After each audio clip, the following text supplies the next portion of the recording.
So for the past 4 years, Google has been fighting with Epic Game Store when it comes to the warning of installing their app, an app that is not on the Google Play Store, which gives you a warning, hey, like, we can't control if this is a good app or a bad app, and if it is a bad app, that's like, might be the case if you do this.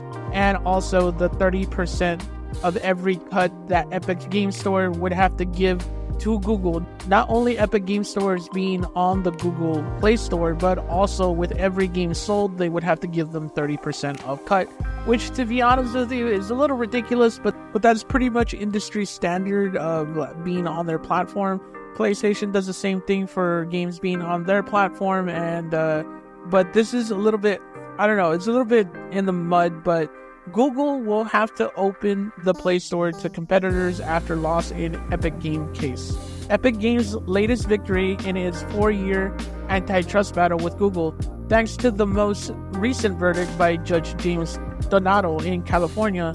Starting in November, Google will have carry third-party Android app stores in the Play Store and grant third-party app stores full access to Google Play's catalog of apps. Google will have to carry third-party Android apps stores in Play Store and grant third-party app stores full access to Google Play's catalog of apps. Epic won a number of other measures as well, beginning on November 1st, 2024. For 3 years, Google will no longer be able to pay companies to launch apps first exclusively through the Play Store. Pay companies so they will not compete with Google Play. Require Google Play billing for apps distributed on the Google Play Store, or offer incentives to pre-install Google Play on new devices, among other changes. Google and Epic Games will form a 3-person technical committee chosen jointly by 2 companies to review any issues in regards to Google compliance. Epic Game Store and CEO Tim Sweeney celebrated the verdict on X/Twitter on Monday, writing, "The Epic Game Store and other app stores are coming to Google Play Store in 2025 in the USA, without Google's scare screens and Google's 30% app tax, thanks to the victory in Epic v. Google." Shares of Google's parent company, Alphabet, sank more than 2% in trading on Monday in the wake of the news. Google, however, has announced that it will appeal the decision, arguing in a blog post that these changes will put customers' privacy and security at risk, making it harder for developers to promote their apps and reduce competition on devices. The company is asking the courts to pause Epic request changes pending the appeal. Ultimately, while these changes presumably satisfy Epic, they will cause a range of unintended consequences that will harm American consumers, developers, and device makers, Google claims. While I do think Epic Game Stores is in the right for doing this, I don't think what they're doing is wrong or any of the sorts. They shouldn't have to pay 30% of every game they sell on their store just to be on the store of Google Play. But at the same time, almost every store does this. PlayStation does this, Epic Game Store does this, and also Steam does this.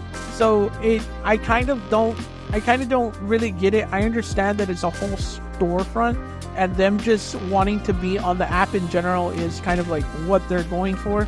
But I get where Google's coming from in terms of, yeah, like at the very least, give us 30% for everything. 30% for everything is a little much, especially when, I don't know, like this is what I'm saying, like that's how Google lives off of its app that is completely free. That you don't have to pay to use Android. So like I get why they do that, but at the same time, like Epic is doing all the things that it's accusing Google of doing, where it pays certain apps to be on Google only.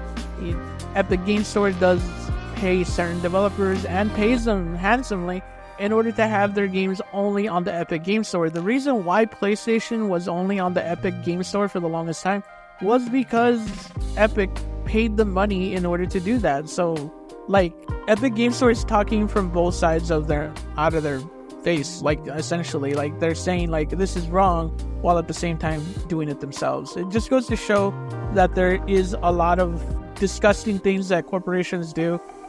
You would think that they're doing this all like, oh yeah, well we want other people to play our games and do this and that. It's more, a lot of this is greed driven, and I hope that the right verdict comes along. Like, I don't care that, like, they shouldn't have to pay 30% in my opinion, because that's a lot, 30% of every single game that they sell. But we'll see what happens. Let me know what you think in the comment section. Do you think this verdict is good? Do you think it's gonna go anywhere? And do you think Google will win the appeal? Let me know what you think in the comment section. And remember, you're pretty good.